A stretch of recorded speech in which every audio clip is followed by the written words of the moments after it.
À tous de Charlie Hotel pour Bref en direct. Point d'actualité géopolitique du 14 août 2026. Une trêve navale est sur la table et Moscou vient de la refuser. Kiev a transmis à la Russie une offre d'arrêt réciproque des frappes contre les cibles civiles en mer Noire. Le message est passé par un pays tiers. Le périmètre couvre les navires marchands et les infrastructures portuaires. La réponse informelle, elle, est venue vite. Un vice-ministre russe des Affaires étrangères affirme n'avoir reçu aucune proposition officielle. Le chef de la diplomatie russe a tranché plus nettement. Il a écarté tout cessez-le-feu et tout gel de la ligne de front. Il a indiqué que Moscou durcirait au contraire ses méthodes. Ankara pousse dans l'autre sens. La diplomatie turque a soumis aux deux capitales un mécanisme de moratoire sur les attaques contre les navires marchands. Plusieurs bâtiments à propriétaires ou à équipage turc ont déjà été touchés. La Turquie a restreint les transits commerciaux par les Dardanelles. Moscou dit n'avoir rien reçu officiellement et refuse toute demi-mesure.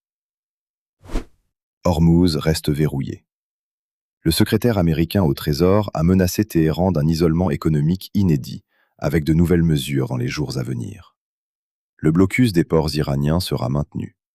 Le vice-président américain a résumé la doctrine autrement.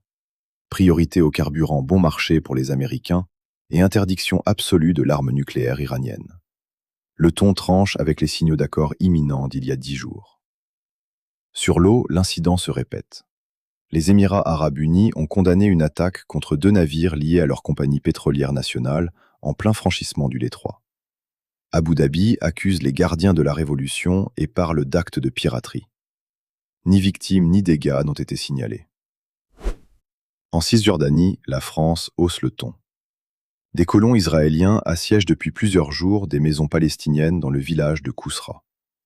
Paris demande l'arrestation et le jugement des assaillants. Au Mali, 2 dossiers se sont dénoués simultanément. L'état-major a annoncé la libération de 82 militaires capturés au printemps lors des offensives coordonnées des groupes djihadistes et rebelles. Dans la foulée, le chef de la junte a gracié un officier français du renseignement extérieur condamné à 20 ans de réclusion. Expulsé, il est rentré en France. Le Quai d'Orsay a salué son retour avec une très grande satisfaction. Aucune des 2 capitales ne confirme un échange. Plusieurs sources évoquent une médiation africaine discrète, mais l'hypothèse d'un troc reste invérifiée. En France, camouflet pour l'exécutif. Le Conseil constitutionnel a censuré l'interdiction des réseaux sociaux aux moins de 15 ans. C'était une promesse présidentielle et une mesure phare de fin de mandat. Le Parlement l'avait adopté le 21 juillet par 279 voix contre 81. L'entrée en vigueur était prévue dès septembre. Saisis par des députés de gauche, les sages censurent l'article 1er. Ils estiment qu'il porte atteinte à la liberté d'expression et de communication. L'atteinte n'est ni adaptée, ni nécessaire, ni proportionnée. Ils reprochent une interdiction de portée générale, susceptible de viser des services dont les risques pour les mineurs ne sont pas établis. Le dispositif ignorait l'âge réel, la maturité et la situation familiale, sans levée possible par les parents. Second motif, la vie privée. Interdire l'accès aux moins de 15 ans obligeait chaque internaute à prouver son âge, majeur compris. Faute d'encadrement de cette vérification, les garanties légales manquent. Le Conseil ne ferme pas la porte.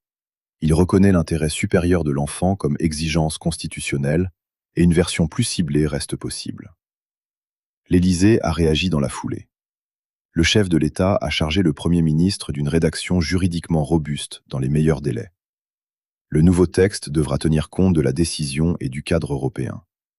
Selon la présidence, la détermination à faire aboutir la réforme d'ici au printemps 2027 demeure totale. Dernier flash.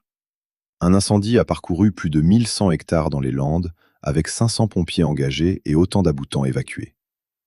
Abonnez-vous à la chaîne Bref en direct ou consultez l'application Le Bunker pour ne pas rater les prochains bulletins. La tendance du jour tient en une ligne. 2 détroits et une mer intérieure fixent désormais le prix du grain et du baril. Point de vigilance, la réponse russe à l'offre ukrainienne. Le silence officiel de Moscou vaut déjà réponse. Je vous donne rendez-vous dès lundi, sauf urgence, pour un nouveau bulletin. Passez un excellent week-end. À tous de Charlie Hotel, fin de transmission.